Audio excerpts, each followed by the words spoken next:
টলিউডের পরিচিত মুখ সৌমিত্রিষা কুণ্ডু মিঠাই ধারাবাহিকের হাত ধরে অল্প সময়ের মধ্যেই দর্শকদের মনে জায়গা করে নেন।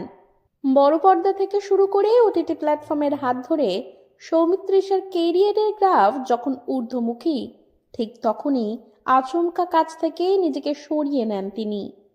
সেই সময় থেকেই শুরু হয় জল্পনা, হঠাৎ কেন এই বিরতি? জানা যায় শারীরিক সমস্যায় ভুগছিলেন সৌমিত্রিষা।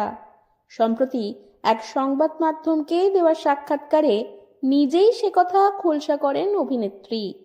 তিনি বলেন, আমার পিঠের একটা সমস্যা ছিল, যে কারণে আমি বেশিক্ষণ দাঁড়িয়ে থাকতে পারতাম না, অনেকক্ষণ বসেও থাকতে পারতাম না।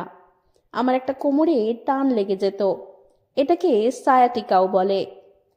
সেই সব নিয়ে অনেক রকম ডাক্তার দেখানো, ওষুধ খাওয়া, সেই ওষুধ স্যুট না করা নার্ভের চিকিৎসা চলছিল, সাথে চলছিল ফিজিওথেরাপিও। এইসব কিছু মিলিয়ে আমার বিশাল বড় একটা সময় লেগেছে। এই সায়াটিকাটা আসলে কি? চিকিৎসকের মতে দীর্ঘক্ষণ এক জায়গায় বসে কাজ করা, পর্যাপ্ত হাঁটাচলা বা শরীর চর্চার অভাব, এইসব কারণেই আজকাল অনেকের শরীরে সায়াটিকার সমস্যা দেখা দিচ্ছে। যদিও এখন অনেকটাই সুস্থ অভিনেত্রী। সম্প্রতি মুক্তি পেয়েছে তার অভিনীত কালরাত্রি 2 সিরিজ।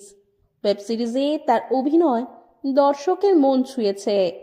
2025 সাল কাজের দিক থেকে সৌমিত্রিষার জন্য খুব একটা ভালো যায়নি, তাই নতুন বছরে তিনি নতুন উদ্যমে কাজে ফিরতে চান।